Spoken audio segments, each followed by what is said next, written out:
Hello friends, स्वागत है आपका अपने YouTube channel beta maths academy में। अपन लोग पढ़ रहे थे संगणक के लिए सांख्यिकी। उसमें अपन ने कलेक्शन ऑफ डाटा पढ़ लिया था, क्लासिफिकेशन ऑफ डाटा के बारे में पढ़ लिया था, टेबुलेशन के बारे में पढ़ लिया था और कुछ सीरीज़ के बारे में पढ़ लिया था। इससे आगे अब अपन पढ़ेंगे मेजर ऑफ सेंटर टेंडेंसी। इसमें arithmetic mean, median, mode, harmonic mean, geometric mean, progressive mean, moving average आदि सब पढ़ेंगे अपन। देखते हैं सबसे पहले मेजर ऑफ सेंटर टेंडेंसी। इसमें क्या है, the most common measure of centre tendency are arithmetic mean, the median and the mode. तो इन्होंने क्या बताया कि मोस्ट कॉमन मेजर इसमें क्या है, अर्थमेटिक मीन, मीडियन और मोड हैं।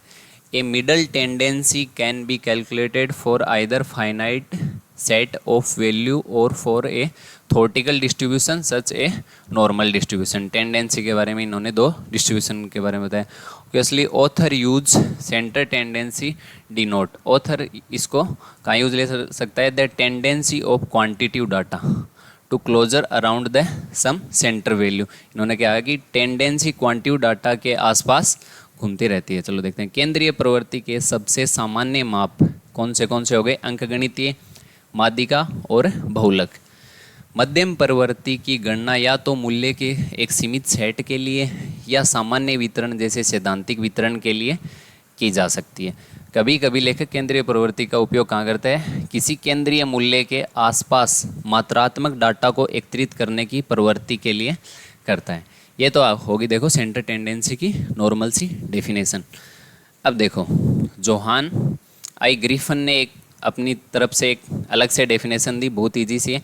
N average may be thought of a measure of centre value. इन्होंने औसत को ही केंद्रीय मूल्य का माप माना जा सकता है। इन्होंने बोला कि औसत को ही केंद्रीय मूल्य का माप माना जा सकता है। किसने कहा, जोहान आई ग्रिफिन ने बोला औसत को ही केंद्रीय मूल्य का माप माना जा सकता है। ठीक है।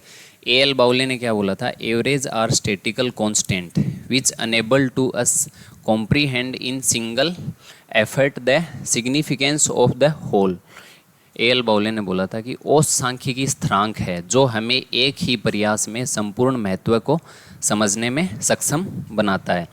इन्होंने जैसे ये एक सेट है, इसमें बहुत सारी ऑब्जर्वेशन है, इसमें ये सेंटर वैल्यू है। अब सेंटर वैल्यू जो अपने को मिली उसके जो अपन गुण देख के अपन पूरे सेट के बारे में कुछ पता चलता है।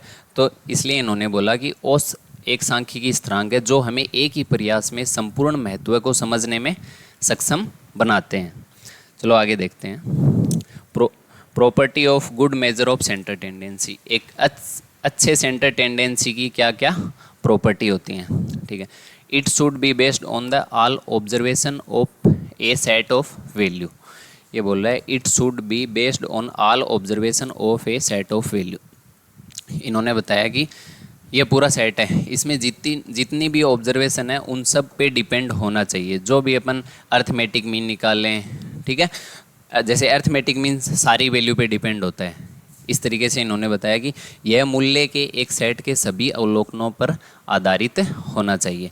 तो सबसे पहली प्रॉपर्टी क्या होगी सेंटर टेंडेंसी के लिए, कि ऑल ऑब्जर्वेशन पे डिपेंड होना चाहिए। सेट की ऑल ऑब्जर्वेशन को यूज लेके जो मीन निकालेंगे वो अच्छे मेजर होंगे। इनके अलावा आगे की प्रॉपर्टी देखते हैं। इट शुड बी रिगोरसली डिफाइंड, ठीक है, इसे कठोरता से परिभाषित किया जाना चाहिए। सेंटर अपन देखो इसमें क्या देखा था अपन ने, all observation of set of value. इसमें सबसे पहले तो ऑल ऑब्जर्वेशन को ले लिया और फिर इन्होंने क्या कहा, एक अच्छी तरीके से डिफाइन होनी चाहिए। अच्छी तरीके से डिफाइन मेजर होगा उसको गुड मेजर सेंटर टेंडेंसी का अच्छा मेजर मानेंगे। It should be easily computable, आसानी से कंप्यूट कर सकते हैं अपन, गणना करने में आसान हो तो उसे भी अपन अच्छा मानेंगे। इसके अलावा it should be list affected by extreme value. Extreme value से कम इफेक्ट होना चाहिए। जैसे अर्थमेटिक मीन है, ज्योमेट्रिक मीन है, हार्मोनिक मीन है, ये सब एक्सट्रीम वैल्यू से कम इफेक्ट नहीं होते, ये ज़्यादा इफेक्ट होते हैं। तो ये जबकि मीडियन कम इफेक्ट होता है तो उसको अच्छा मानेंगे, ठीक है। ये सब प्रॉपर्टी अपन आगे रिवाइज करेंगे। इस प्रकार अत्यधिक मूल्यों को कम से कम प्रभावित होना चाहिए। एक गुड मेजर के लिए क्या होता है कि एक्सट्रीम वैल्यू से कम इफेक्ट होना चाहिए। आगे देखते हैं, it should be fluctuate list, ठीक है, फ्लक्चुएशन भी कम होना चाहिए, उतार चढ़ाव बिल्कुल कम होना चाहिए। इसमें क्या है, एक ही जनसंख्या के लिए, एक ही सेट के लिए नमूने के बीच इसमें कम से कम उतार चढ़ाव होने चाहिए। एक अच्छे मेज़र के लिए फ्लक्चुएशन कम होना चाहिए, एक्सट्रीम वैल्यू से कम प्रभावित होना चाहिए, ठीक है, गणना करने में आसान होना चाहिए और अच्छी तरीके से परिभाषित होना चाहिए। ये सब प्रॉपर्टी हैं और सेट की पूरी वैल्यू पे डिपेंड होना चाहिए। ये एक अच्छे मेजर की प्रॉपर्टी होगी। अब अपन देखते हैं major classification of average. Average को किस टाइप से क्लासिफिकेशन किया गया, जैसे एवरेज को 3 टाइप से क्लासिफिकेशन किया गया। सबसे पहले अपन देखेंगे मैथमेटिकल एवरेज, ठीक है। मैथमेटिकल एवरेज क्या करेगा, इसमें जो भी एवरेज आएंगे वो मैथमेटिक्स की प्रॉपर्टी फॉलो करेंगे। इसमें सबसे पहले आ गया अर्थमेटिक मीन, अर्थमेटिक मीन के बाद आ गया ज्योमेट्रिक मीन और हार्मोनिक मीन, ठीक है। अंक गणितीय माध्य, ज्यामितीय माध्य और हरात्मक माध्य, ये तीनों किस में आ गए, गणितीय माध्य में, ठीक है। इसके बाद आ गया पोजिशनल एवरेज, स्थिति औसत। पोजिशनल में क्या क्या आ गया, मीडियन, मोड, क्वार्टाइल, ऑक्टाइल, डेकाइल और परसेंटाइल, ये सब किस में आ गए, स्थिति माप में, पोजिशनल में। स्थिति औसत में क्या आ गया, माध्यिका आ गई, मोड आ गया, बहुलक, चतुर्थक आ गया, ऑक्टाइल आ गया, डेकाइल आ गया और परसेंटाइल, ये सब किस में आ गए, स्थिति माप में। एक क्लासिफिकेशन और है इनका, वो है कॉमर्शियल क्लासिफिकेशन, वाणिज्यिक औसत। कॉमर्शियल क्लासिफिकेशन में कौन से आ गए, मूविंग एवरेज, प्रोग्रेसिव एवरेज और कंपोजिट एवरेज। कंपोजिट एवरेज बोल दो या फिर इसको कंबाइंड एवरेज भी बोल सकते हैं। तो इसमें कौन से आ गए, मूविंग एवरेज, प्रोग्रेसिव एवरेज और कंपोजिट एवरेज, ठीक है। गतिशील औसत, प्रगतिशील औसत और समग्र औसत, सबका एक साथ लेंगे तो इसको अपन वाणिज्यिक में काम में लेंगे, तो इसलिए ये आ गए कॉमर्शियल। इसके बाद अपन सबसे पहले शुरू करते हैं अर्थमेटिक मीन। अर्थमेटिक मीन कैसे निकालते हैं, कौन सी सीरीज में इसका क्या फॉर्मूला आता है, उस सबको देखते हैं। The arithmetic mean is the simple average, ये सिंपल एवरेज होता है, और the sum of the series, सबसे पहले अपन पूरी सीरीज का ऐड कर लेंगे, सम कर लेंगे, और number divide by the count of that series of the number. अंक गणितीय माध्य सरल औसत या संख्याओं की श्रृंखला का योग है जो संख्याओं की उस श्रृंखला की गिनती से विभाजित किया जाता है। ये तो होगी देखो नॉर्मल सी डेफिनेशन। अब आप फॉर्मूले से समझ लोगे। जैसे अर्थमेटिक मीन निकालने हैं तो सबसे पहले अपने पास जो सीरीज है उसको अपन ऐड कर लेंगे। तो फॉर्मूला क्या हो गया, AM equal to summation XI upon N। N यहाँ पे नंबर काउंट करने हैं कि कितने नंबर की सीरीज है। जैसे आपको ये दे दिया 1 2 3, ठीक है। सबसे पहले आपको क्या करना है, समीशन X, तो इन सब को ऐड कर दो, कितने हो जाएंगे 1 + 2 + 3, फिर अपॉन में N, कितने नंबर हैं ये टोटल 3, ठीक है। तो कितना हो गया, तो इनका अर्थमेटिक मीन क्या आ गया 2, ठीक है। इनका formula x bar equal to क्या होता है, समीशन XI अपॉन N, ठीक है। अब अपन देखते हैं ये अलग अलग सीरीज़ के लिए अलग अलग निकलता है। जैसे इंडिविजुअल सीरीज़ का अलग फॉर्मूला होता है इसके लिए, डिस्क्रीट सीरीज़ का अलग होता है और कंटिन्यूस सीरीज़ का अलग फॉर्मूला होता है। चलो सबसे पहले अपन देखते हैं इंडिविजुअल सीरीज़ में। इंडिविजुअल सीरीज़ का अभी जो आपको एग्जांपल बताया था वो एक इंडिविजुअल सीरीज़ का एग्जांपल था। इसमें यही फॉर्मूला होता है, क्या होता है, summation XI upon N। I यहाँ 1 to N तक जा सकता है, सीरीज़ कहाँ तक भी जा सकती है, ठीक है। दूसरा अपना हो गया डिस्क्रीट सीरीज़। डिस्क्रीट सीरीज़ के लिए क्या होता है, समीशन F, यहाँ पे फ्रीक्वेंसी से मल्टीप्लाई करते हैं प्रत्येक नंबर को, XI summation F XI upon में N। N यहाँ पे N क्या होता है, जो फ्रीक्वेंसी का ऐड होता है टोटल वो होता है। जैसे अपन एक एग्जांपल ले लेते हैं, जैसे ये तो आ गया अपना XI, ठीक है। इधर अपनी फ्रीक्वेंसी ले ली, फ्रीक्वेंसी, ठीक है। फिर इन दोनों को अपने को मल्टीप्लाई करना पड़ेगा, क्योंकि यहाँ पे फॉर्मूला क्या है, पहले इनको मल्टीप्लाई करेंगे फिर ऐड करेंगे, ठीक है। तो जैसे इनको मल्टीप्लाई किया 2 6 और ये 12, अब इनको ऐड करना पड़ेगा क्योंकि समीशन F मल्टीप्लाई XI है, तो इनको ऐड करेंगे तो कितना आ गया 20, ठीक है। अब यहाँ पे N यहाँ पे 3 नहीं लेना है, N फ्रीक्वेंसी को लेना है, क्योंकि 1 को 2 बार लिया गया है, 2 को 3 बार लिया गया है, 3 को 4 बार लिया गया है, इसलिए अपन फ्रीक्वेंसी को ऐड करेंगे। ये कितना आ गया 9, तो इनका x bar is equal to क्या आ गया 20/9। तो ये ध्यान में रखना है, यहाँ पे n3 नहीं लेना है, फ्रीक्वेंसी को ऐड करना है। अब अपन देखते हैं कंटिन्यूस सीरीज़ में क्या होता है। कंटिन्यूस सीरीज़ में अपने पास वर्ग अंतराल होता है, वर्ग अंतराल दिया होता है। कंटिन्यूस सीरीज़ का क्या फॉर्मूला है, जैसे समीशन fi mi, यहाँ पे m है मिड पॉइंट, जो आपको वर्ग अंतराल दिया हुआ होता है उससे अपन मिड पॉइंट निकालते हैं और उसको अपन फ्रीक्वेंसी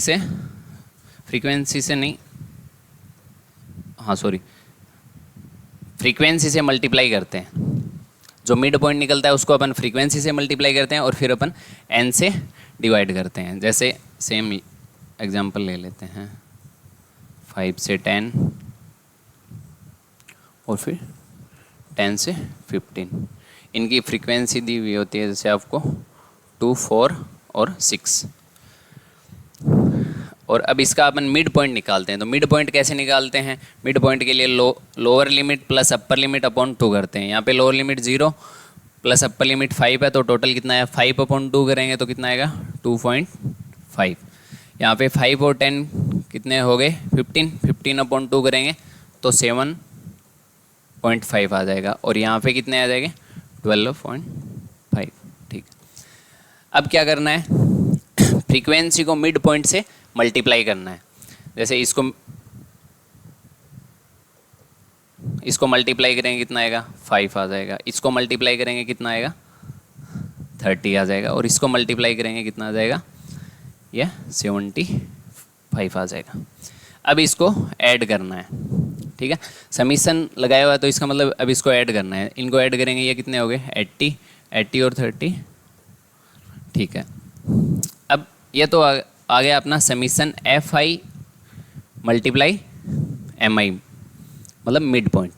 अब अपॉन में n करना है। अब n कहाँ से लेके आएंगे, n अपन वापस फ्रीक्वेंसी का ऐड करेंगे, तो ये कितने हो गए 12। अब इनको डिवाइड कर देंगे तो ये अपना कंटिन्यूस सीरीज़ के लिए मीन निकल जाएगा। तो अलग अलग सीरीज़ के लिए अलग अलग फॉर्मूला होता है, अलग अलग टर्म को अपन मल्टीप्लाई में काम में लेते हैं। जैसे इसमें फ्रीक्वेंसी है, सबसे ज़्यादा ध्यान में रखने वाली बात यहाँ पे n ऐड ऑफ फ्रीक्वेंसी होगा, ठीक है। ये अलग अलग सीरीज़ के लिए अलग अलग फॉर्मूले हो गए। अब अपन देखेंगे अर्थमेटिक मीन की कुछ property. Sum property of arithmetic mean. Arithmetic mean calculation में बिल्कुल ईजी है, क्योंकि अपने को दो ही चीज़ करनी है। सबसे पहले ऐड करना है या फिर मल्टीप्लाई करके ऐड करना है, और फिर n नंबर से डिवाइड करना है। तो it is easy to calculated, इसकी गणना करना बिल्कुल आसान है, ना के बराबर गणना है, ठीक है। इट इज़ रिगली डिफाइंड, इसे कठोरता से परिभाषित किया जा सकता है, इसे अच्छी तरीके से डिफाइन किया जा सकता है। अलग अलग प्रॉपर्टी भी, ये मैथमेटिकल है तो ये मैथमेटिकल की प्रॉपर्टी भी फॉलो करता है, तो ये अच्छी तरीके से परिभाषित है। It is based on the all observation, ये सभी अवलोकनों पर आधारित है, ये सेट के सभी मूल्यों पर आधारित है। जैसे आपको ये दिया गया एक,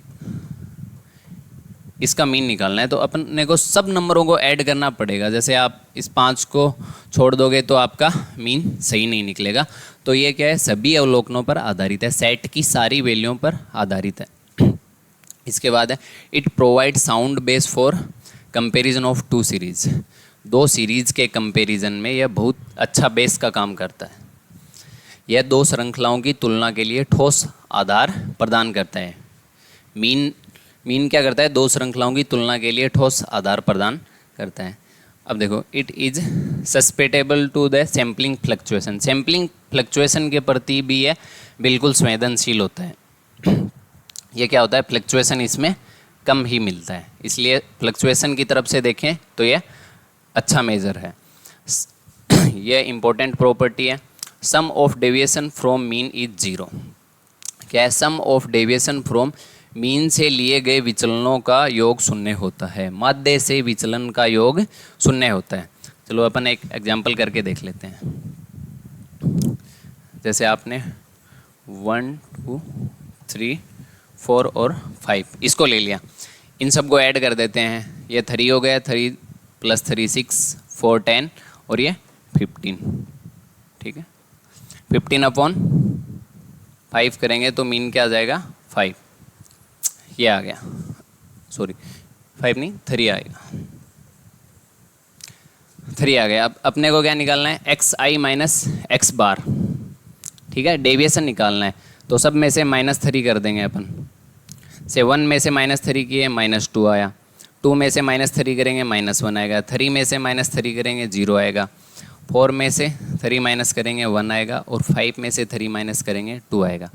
अब इसमें क्या है, समीशन xi माइनस x बार, xi माइनस x बार का तो ये काम हो गया। अब समीशन का काम करेंगे अपन, इन सब को ऐड करेंगे, -2 -1 0 1 और 2, तो इनकी वैल्यू क्या आएगी 0 आएगी। बस यही प्रॉपर्टी लिखी गई है। इसको कई बार इस फॉर्म में पूछ लेता है और कई बार सीधा लिख के पूछ लेता है। क्या है, sum of deviation from mean is, mean से लिए गए विचलनों का योग हमेशा 0 होता है। अब सेम इसी से मिलती जुलती अगली प्रॉपर्टी है, ठीक है। अगली क्या है, sum of square of deviation is maximum from mean, mean से लिए गए विचलन के वर्गों का योग हमेशा अधिकतम होता है माध्यिका की तुलना में, मोड की तुलना में, ठीक है। विचलन के वर्गों का योग माध्य से अधिकतम होता है। जैसे आपने उसमें तो क्या इतना ही काम किया था, अब इसमें क्या करोगे, स्क्वायर और कर दोगे। जैसे इसका मीन 3 है, माइनस करो, ये क्या आएगा -2 -1 0 1 और 2, ठीक है। अब इसमें क्या करना है, इसका स्क्वायर करना है, तो ये आएगा 4, ये आएगा 1 0 1 और 4। अब जो आप इसको ऐड करोगे तो ये जो आएगा ये अधिकतम आएगा मीडियन और मोड की तुलना में। तो इसलिए क्या हुआ, sum of square of deviation is maximum from mean, mean से लिए गए विचलनों के वर्गों का योग हमेशा अधिकतम होता है। अब अपन देखते हैं आगे, demerit of arithmetic mean. Arithmetic mean की कुछ डीमेरिट थी, इसीलिए आगे के और मीन निकाले गए। इसमें क्या है, it is too much affected by extreme value, ये एक्सट्रीम वैल्यू को इफेक्टेड करते हैं।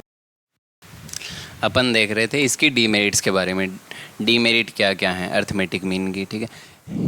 It is too much affected by extreme value, ये एक्सट्रीम वैल्यू से इफेक्ट बहुत ज़्यादा इफेक्ट होता है, यह अत्यधिक मूल्यों से बहुत अधिक इफेक्ट होता है। जैसे आपने अभी मीन निकाला 1 2 3 4, ठीक है, और एक आपने ले लिया सीधा 100 इनके बाद, ठीक है।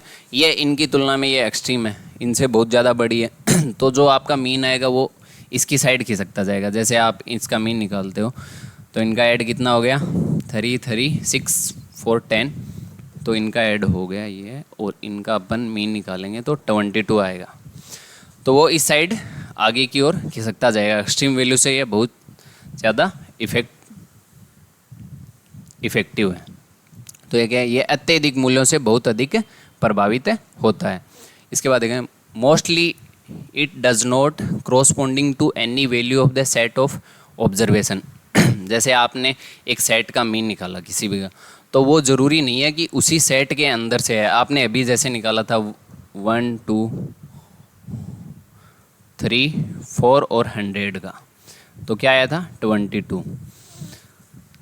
अब ये 22 नंबर इस सीरीज़ के अंदर नहीं है, इसी बात को एक्सप्लेन किया गया है। Most it does not corresponding to any value of the set of observation.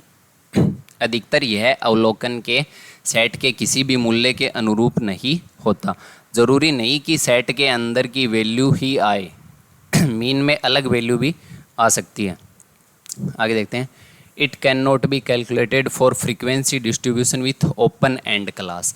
यदि ओपन एंड क्लास में फ्रीक्वेंसी डिस्ट्रीब्यूशन है तो अपन मीन नहीं निकाल सकते, ओपन एंड क्लास में अपन मीडियन निकालेंगे, ठीक है। इसकी गणना खुले वर्ग अंतराल के साथ आवर्ती वितरण के लिए नहीं की जा सकती। खुले वर्ग अंतराल वाली श्रेणियों में अपन मीन नहीं निकाल सकते, ठीक है।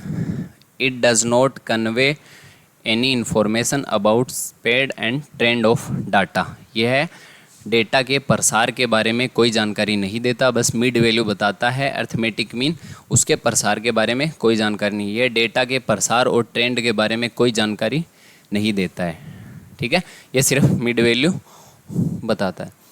It is not suitable major of centre value in the case of highly skewed distribution. ठीक है, हाई स्क्यूड डिस्ट्रीब्यूशन में यह सेंटर वैल्यू का अच्छा मान नहीं है। इसमें क्या है, अत्यधिक विषम वितरण के मामले में केंद्रीय मूल्य का उपयुक्त माप अर्थमेटिक मीन नहीं है। ये होगी इसकी डीमेरिट्स। अपन आगे देखते हैं।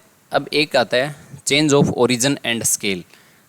Change of origin and scale ये हर एक में पढ़ेंगे। इसमें क्या होता है, ओरिजिन प्लस और माइनस और स्केल में मल्टीप्लाई और डिवाइड। इसमें यह बोला जाता है कि ओरिजिन में इफ़ेक्ट करने पे आपके अर्थमेटिक मीन मीडियन मोड में क्या इफ़ेक्ट होता है, स्केल में इफ़ेक्ट करने पे क्या इफ़ेक्ट होता है। जैसे आपने अभी निकाला था 1 2 3, इसका आपने मीन निकाला था 2 आया था।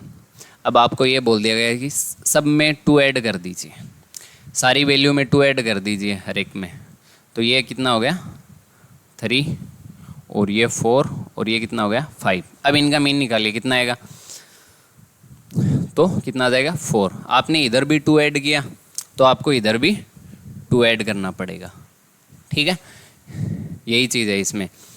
Change of origin and scale on arithmetic mean. Arithmetic mean increase और decrease by the constant value added. यदि आप कांस्टेंट वैल्यू ऐड करोगे तो इंक्रीज होगा, और यदि आप कांस्टेंट वैल्यू सब्सट्रैक्ट करोगे तो डिक्रीज होगा। सेम इसी का आप पहले निकाल लेते, 4 आता, इसमें से फिर 2 माइनस करते तो इधर फिर 2 माइनस करना पड़ता। तो इसमें ओरिजिन से इफ़ेक्ट है। अब अपन आगे देखते हैं स्केल से। Also it is 1/c time of origin mean if which observation is divided by c times and the origin mean if each observation is multiply by c। Same वही है, जैसे आप करके देख लेते हैं अपन 1 2 3 4 और 5। ठीक है, इसी का मीन ले लेते हैं अपन, बार बार सेम ही एग्जाम्पल को ले लेते हैं। इसका मीन आएगा 3। अब इस सारी टर्म को आपने 2 से मल्टीपल आप करो, ऐसा करो 5 से मल्टीप्लाई कर दो तो ये कितना आएगा 5 10 15 20 और 25। अब इनको आप ऐड कर दो, ये कितने हो गए, ये सीधे 40 60 70 और ये कितने आ गए 75 आ गए इनका ऐड। ठीक है, 75 को आप 5 से डिवाइड करोगे तो कितने आएंगे 15। तो इनका मीन कितना आया आपके पास 15 और ऊपर मीन कितना है 3। अब इस वैल्यू को आपने कितने से मल्टीप्लाई किया, 5 से मल्टीप्लाई किया, तो आपको मीन को भी आप 5 से मल्टीप्लाई कर देंगे। तो इसमें क्या है, ओरिजिन से भी इफ़ेक्ट करता है और स्केल से भी इफ़ेक्ट करता है। सेम यही प्रॉपर्टी आप डिवाइड में करो तो आप उल्टा कर लो। जैसे पहले आपने इसको ले लिया, ठीक है, फिर इसको आपने 5 से डिवाइड किया तो ये सीरीज़ आएगी, और पहले आपका मीन ये था तो इसको आप 5 से डिवाइड करोगे तो मीन 3 आ जाएगा। इस तरीके से अर्थमेटिक मीन ओरिजिन और स्केल दोनों से इफ़ेक्ट करता है। अब आगे देखते हैं। अर्थमेटिक मीन का ही पार्ट आता है एक वेटेड मीन। ठीक है, वेटेड मीन में क्या होता है कि आपके पास एक सीरीज़ है, इफ़ x1 x2 xn एक सीरीज़ है, are the value having weight, इनके लिए वेट दिया गया है w1 w2 w3 wk तक respectively the weighted mean.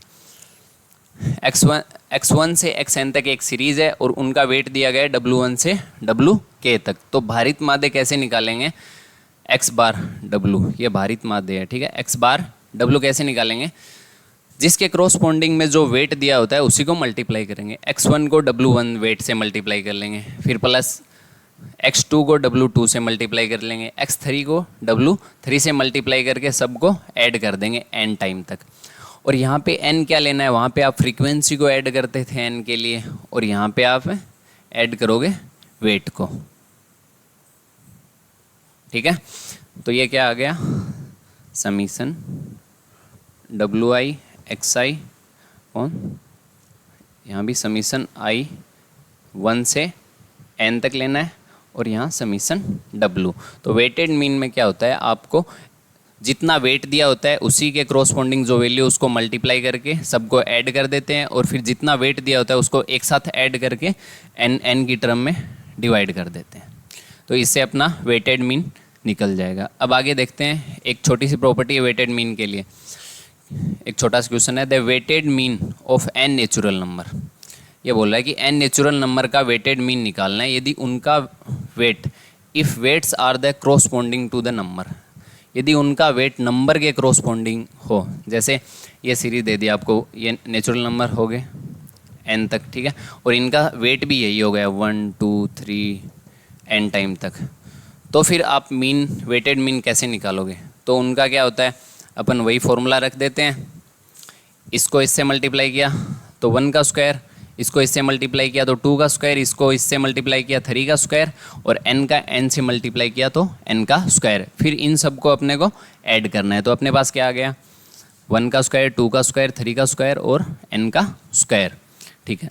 Upon में नीचे क्या आ गया, 1 + 2 + 3 प्लस ये क्या है अपना वेट है, तो इसको ऐड करेंगे तो 1 से n तक ऐड आ जाएगा। अब अपने पास दो सीरीज़ बन गई, ये तो आ गई n स्क्वायर की सीरीज़ और ये आ गई n टाइम। तो इनका एक फॉर्मूला होता है स्क्वायर की टर्मों को ऐड करने का। क्या फॉर्मूला होता है, n × 2n + 1 कोष्टक n + 1 multiply upon में 6, ठीक है। स्क्वायर की टर्म को अपन ऐड करते हैं तो ये फॉर्मूला आता है अपने पास, ये आपको ध्यान में रखना है। क्या होता है, n मल्टीप्लाई कोष्टक 2n + 1 कोष्टक n + 1 और अपॉन में 6 आ जाएगा, ठीक है। फिर n तक ऐड का एक फॉर्मूला और होता है n × n + 1/2, ठीक है। इन दोनों की वैल्यू से आप n से n कट कर दीजिए और ये 3 आ जाएगा, ठीक है। और n + 1 से n + 1 कट कर देंगे तो अपने पास क्या आ जाएगा, 2n + 1/3 आ जाएगा, ठीक है। तो क्या था ये, the weighted mean for n natural number के लिए आप वेटेड मीन निकाल रहे थे यदि वेट आर सेम, यदि वेट नंबरों के सेम हो। तो ये हो गया अपना वेटेड मीन। अब अपन आगे देखते हैं मूविंग एवरेज। मूविंग एवरेज अपने कॉमर्शियल वाणिज्यिक औसत में देखा था। मूविंग एवरेज क्या काम आता है, मूविंग एवरेज कैसे निकालते हैं, ठीक है। सबसे पहले अपन इसको थोड़ा सा समझ लेते हैं। मूविंग एवरेज में क्या करते हैं, जैसे अपने पास ये एक सीरीज दे दी गई A B C D और E टाइम्स तक, ठीक है। इसमें अपने को एक ग्रुप बताएगा आगे वाला, जैसे इसने दिया 3 आइटम्स के लिए आपको निकालना है कि 3 आइटम आपके ग्रुप के लिए 3 आइटम है, उनका मूविंग एवरेज निकालिए, ठीक है। तो अपन कैसे निकालेंगे, 3 आइटम दिया है तो n की वैल्यू यहाँ पे अपन 3 ले लेंगे हर जगह, और 3 को ग्रुप बना के ऐड करते रहेंगे। जैसे पहले सबसे पहले a + b + c को ले लिया और 3 से डिवाइड कर दिया। उसके बाद अपन क्या करते हैं, b + c + d ले लेते हैं, 3 से डिवाइड कर देते हैं और a को हटा देते हैं। उससे आगे चलेंगे तो अपन पहले a को हटाया, फिर b को हटाएंगे और आगे वाले को इसमें इंक्लूड कर लेंगे। इसमें क्या करते हैं, पीछे वाले को हटा देते हैं और आगे वाले को इंक्लूड कर लेते हैं। तो लास्ट में क्या करेंगे, b + c + e ले लेंगे, सॉरी c + d + e ले लेंगे और अपॉन में 3। तो इस टाइप से अपन मूविंग एवरेज निकाल सकते हैं। चलो देखते हैं moving average. In this type of average we get a series of average out of series of data, ठीक है। इस प्रकार के औसत में हमें डेटा की एक श्रृंखला से औसत की एक श्रृंखला मिलती है। जैसे इसने बता दिया 3 आइटम्स, तो ये एक अपने को श्रृंखला मिल गई। In this we take a fix number of beginning item, अपने पास फिक्स नंबर लेने हैं and find its average, n = 3 ले लिया।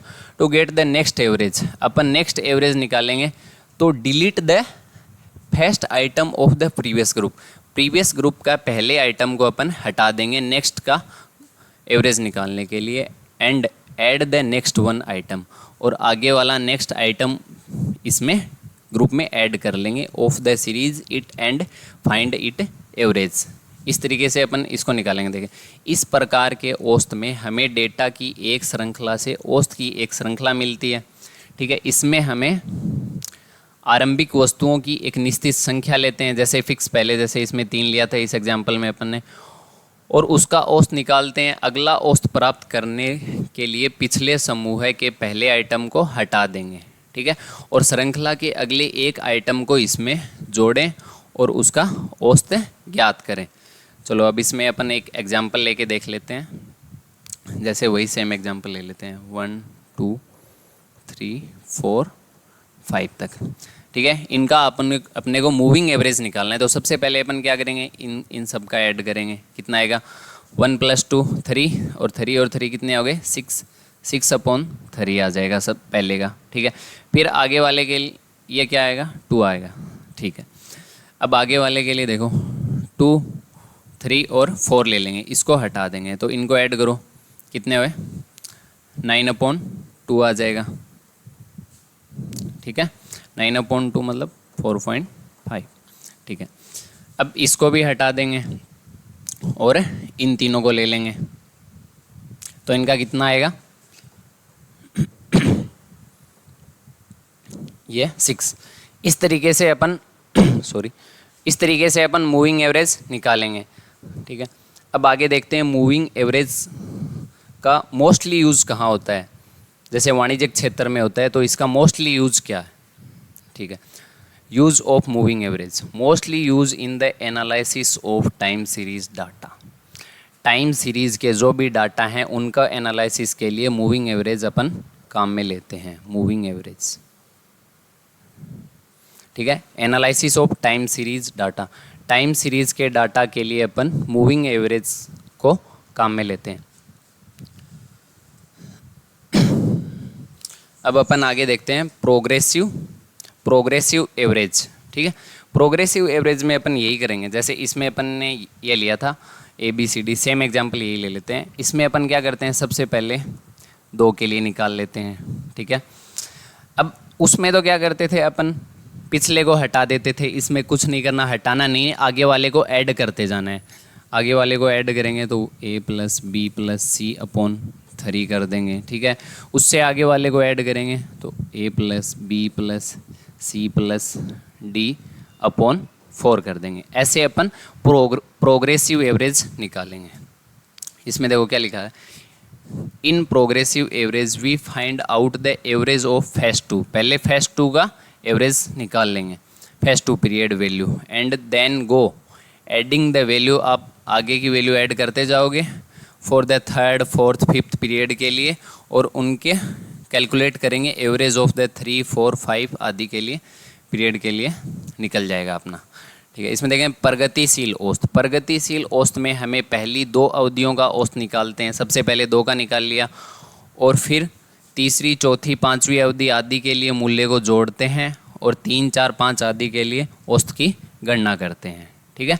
सबसे पहले अपन 2 के लिए निकालेंगे, जैसे A + B/2, A + B + C/3, A + B + C/4, ऐसे करके निकालते हैं। आगे इसका एक एग्जांपल देखेंगे अपन। जैसे एग्जांपल ले लिया ABCD are the value of the 5 successive periods हैं। तो प्रोग्रेसिव एवरेज इनका क्या आएगा, A + B/2, A + B + C/3, A + B + C + D/4, A + B + C + D + E/5। इस तरीके से निकालेंगे। जैसे अपन वही सेम एग्जांपल ले लेते हैं, 1, 2, 3, 4 और 5। सबसे पहले अपने को क्या निकालना है, 1 + 2 3/2 आ जाएगा, तो इसका 1.5 आ जाएगा, ठीक है। फिर लेना है अपने को A + B + C/3, तो इनका कितना आ जाएगा, 3 और 3 6 हो जाएगा, 6/3 का 2 आ जाएगा। और फिर अपने को क्या लेना है, A + B + C + D, और ये आ जाएगा 10/4, तो 2.5, ठीक है। इससे आगे अपने को क्या लेना है, सबको ही ले लेना है, सबको ऐड करना है, 1 + 2 + 3 + 4 + 5/5, ठीक है। तो इसका कितना आ जाएगा, इसका 3 आ जाएगा। इस बार बार निकालना है इसका, तो आपको याद ही हो गया होगा। यूज़ ऑफ प्रोग्रेसिव एवरेज, इसका यूज क्या होता है, उसका टाइम सीरीज डेटा के अंदर था, और इसका है use for average profit in the starting year commercial institute. Commercial institute में आप स्टार्टिंग ईयर में एवरेज प्रॉफिट निकालने के लिए प्रोग्रेसिव एवरेज को यूज़ लेते हैं, और टाइम सीरीज डेटा में अपन मूविंग एवरेज को यूज़ लेते हैं। अब अपन देखते हैं कंपोजिट एवरेज, ठीक है। वाणिज्यिक के आज सारे हो जाएंगे, और आगे के अपन ज्योमेट्रिक मीन, हार्मोनिक मीन है वो जो अर्थमेटिक के पार्ट हैं वो इनके बाद में पढ़ेंगे, वरना आपके फॉर्मूले हो जाते हैं एक साथ, तो इसलिए इन दो टॉपिकों को मैंने पहले ले लिया। अब देखते हैं composite average. The average of the average of different series can know as the composite. ठीक है, इसको कंबाइंड भी बोल सकते हैं। जैसे आपके पास दो सीरीज हैं, x1 x2 से xn, ठीक है, और एक y1 से yn, ठीक है। इन दोनों को एक साथ विभिन्न श्रृंखलाओं के औसत को समग्र औसत के रूप में जाना जाता है। इसने सिर्फ कंबाइंड की बात की है, ठीक है। जैसे दो सीरीज दे दिया आपको, इसका इसने दे दिया x1 और इसका इसने दे दिया y1, ठीक है। तो अपने को इसमें क्या है, देखो फॉर्मूला देखते हैं इसमें, sum of the average of the individual series. अलग अलग इंडिविजुअल सीरीज का जो सम है उस पूरे सम को अपन यहाँ पे ऐड करेंगे और लास्ट में नंबर ऑफ सीरीज कर लेंगे, ठीक है। ये n टाइम सीरीज है। अब इन दोनों का योग कितना हो गया, n मल्टीप्लाई x1 बार है, तो इसको मल्टीप्लाई करेंगे तो इनका टोटल योग आ जाएगा। और ये इस मीन को मल्टीप्लाई करेंगे अपन n से, तो इन दोनों का योग आ जाएगा। तो अपने को क्या करना है, sum of the average of individual series, इन दोनों का इंडिविजुअल सीरीज का जो योग आया है उसका सम करना है। तो फॉर्मूला क्या हो गया आपके पास, n, ठीक है, n1 सीरीज है तो इसमें n1 नंबर है और इसमें n2 नंबर है, तो दूसरी सीरीज का क्या ले लेंगे अपन, n2 y2 आ गया, ठीक है। नीचे अपने को क्या लेना है, नंबर ऑफ सीरीज, तो n1 और n2। तो इस तरीके से अपन कंपोजिट एवरेज निकाल लेंगे, ठीक है। इसको अपन कंबाइंड भी बोल सकते हैं। अब अपन देखते हैं क्वाड्रिक मीन। इसमें क्या करते हैं, सबसे पहले चलो डेफिनेशन से ही देख लेते हैं।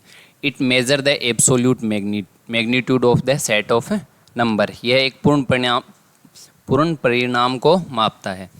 And is calculated by the squaring is the number.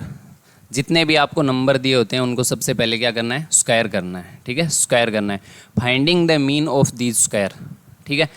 इस स्क्वायर का आपको मीन फाइंड करना है, तो आप क्या करोगे, उन सब का ऐड करोगे और n से डिवाइड कर दोगे। इनका क्या हो गया, मीन निकल गया। बाद में क्या करना है, taking the square root of the average.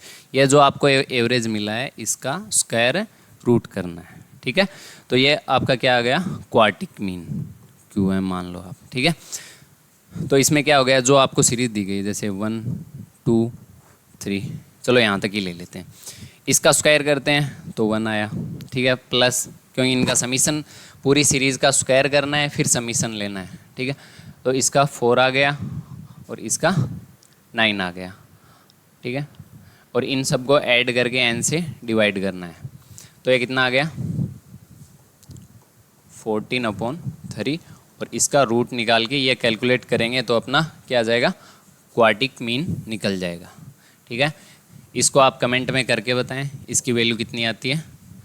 आज के लिए बस इतना ही पढ़ेंगे, इससे आगे अपन हार्मोनिक मीन, ज्योमेट्रिक मीन वो अपन अगली क्लास में पढ़ेंगे।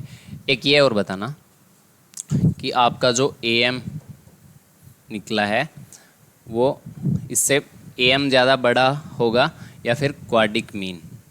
ये प्रॉपर्टी सही है, ये आपके A है और ये आपकी दूसरी है। अर्थमेटिक मीन ये बड़ा होगा, इसमें कौन सा बड़ा होगा कौन सा छोटा होगा, कौन सा ग्रेटर देन कौन सा लेस देन, ये आप कमेंट में बताएं। और बाकी आपको अगली क्लास में डिस्क्राइब कर दिया जाएगा। क्लास अच्छी लगे तो लाइक करें, चैनल को सब्सक्राइब करें और अपने दोस्तों के साथ शेयर करें। Thank you.